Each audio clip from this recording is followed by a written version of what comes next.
Good morning, everyone. Welcome to another Who Would Win. And this Who Would Win comes to us from Major League Gaming Trap.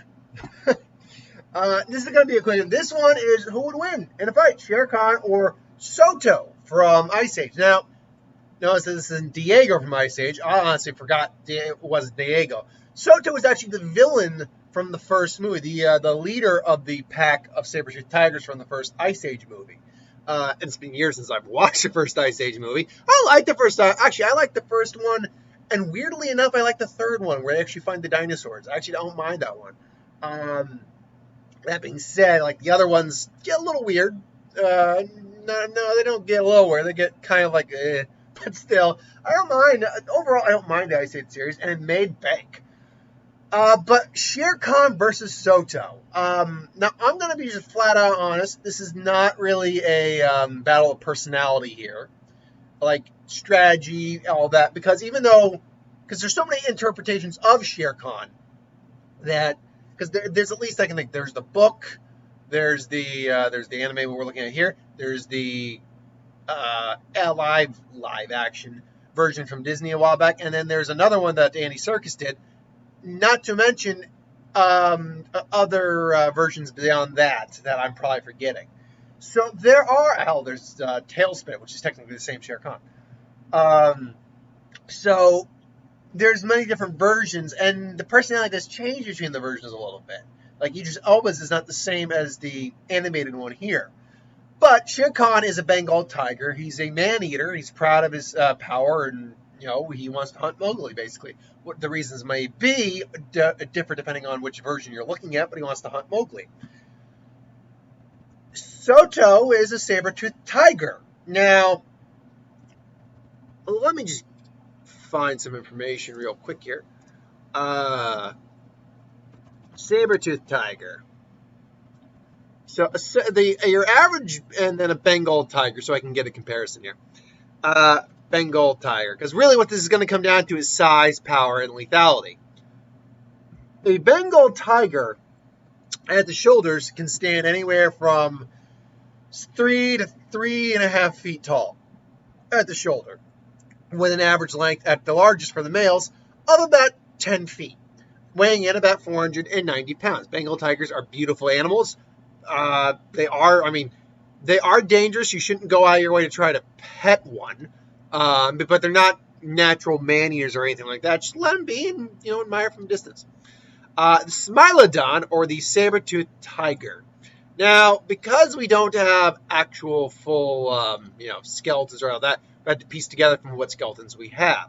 That being said, Smilodon is more robustly built than any exact cat, with a particularly well-developed forelimb, exceptionally long upper canine teeth, hence the saber-tooth. Its jaws are bigger gap than a modern cat, and its upper canines are slender and fragile, being adapted to precision killing.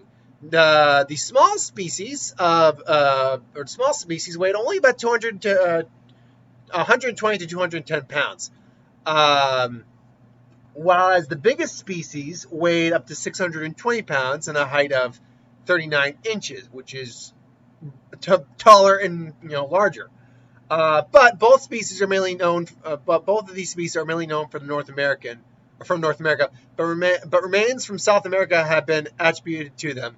There is a particular species, saber-tooth, that was anywhere from 485 to 961 in weight and 47 inches in height, and was the largest of known species. Now, the thing about this is, though, it's clear that Diego Soto and their pack are not South American Smilodons, because it takes place because of Wooly being there. It takes place more than likely in North America.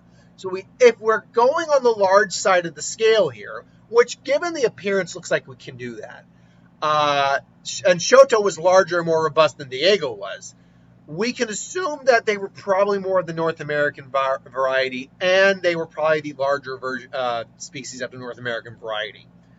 Now, would I max them out at the 620? That's tough to say. I mean, I've seen bears that are like 400 pounds that were bigger than Soto. But again, that's comparing him to other animals, roughly speaking, within his size range and all that. But if we're gonna be fair here to both these guys, let's max them out to their full potential. 620 pounds at 39 inches tall for Soto, and Shere Kahn standing at roughly 10 feet long with 3 feet at the shoulder and 400 some odd pounds. But being more robust and more muscular and, having larger animals to take down, Soto is obviously the more muscular of the two, whereas Shere Kahn is probably going to have the speed athletic advantage being a smaller cat. So who wins ultimately? Well, it comes frankly down to who gets the kill shot in. And having thicker hide means it's going to be more difficult for Shere Kahn to get a killing blow in, whereas a saber-tooth literally has teeth the size of my forearm, so I've got to go with Soto in this. Soto was also the more ruthless. He was more hell-bent on revenge than Shere Kahn was. At minimum in the animated one. Within the Disney live-action one, that's not quite the case, but again, all depends on which version you're looking at. Still, it doesn't really matter which version you're looking at because they're all restricted by the same size parameters. Whereas Soto has a higher threshold on his restrictions. Because it's clear he's not a 120-pound animal. He's not the small breed of the saber-tooth. Although you could make an argument the other ones might have been. But you could just make the argument some of them were malnourished too. So take that for what it's worth. So I would personally go Soto. They might duke it out for a little bit, but as soon as Soto gets a bite in, he's Shere Khan's done. The problem here is that you're looking at Soto comes from a period in time where gigantism was a much more common thing. And Smilodons were notoriously very thick, muscular animals, even in the small variety. Despite the fact they were small, they were. This is from what paleontologists can decipher. It's not 100% proof, obviously. But from what they can decipher, they were very robust animals. Even the small ones, even though they were lighter, they were still very robust for their size. So ultimately, yeah, I'd have to go Soto in this fight. It's just biology versus personality in this. But what do you think? Do you think, honestly, I'm dead wrong? Do you think Shere Kahn would totally beat the hell out of Soto? But let me know in the comments below. But until then, thanks for watching. I hope you enjoyed. Like, comment, share, subscribe. So if you want us to review something, put in the comments below. Let us know. We'll do a review of it at some point. Thanks for watching. I hope you enjoyed. I do have, I believe Death Battle should be today. So I will have a Death Battle prediction up. I didn't do one last week or last time when they announced Beerus versus Galaxia. And normally I would, even though the fact that I had done who would win on it.